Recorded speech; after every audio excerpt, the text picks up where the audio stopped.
Hyderabad Upparapalli EC వాగు వద్ద హైడ్రా అధికారులు కూల్చివేతలు చేపట్టారు. దాదాపు 2 ఎకరాల ప్రభుత్వ భూమిని ఆక్రమించిన ప్లాట్స్ వేసిన కబ్జాదారులపై హైడ్రా ఉక్కుపాదం మోపింది. అయితే గతంలో ఇదే వెంచర్ను రెవెన్యూ అధికారులు నేలకూల్చినట్లు అధికారులు తెలిపారు.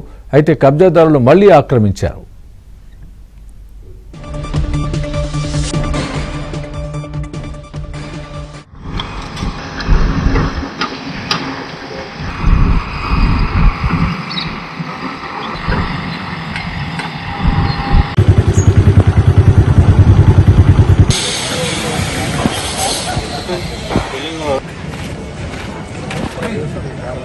టేస్ట్ కోసం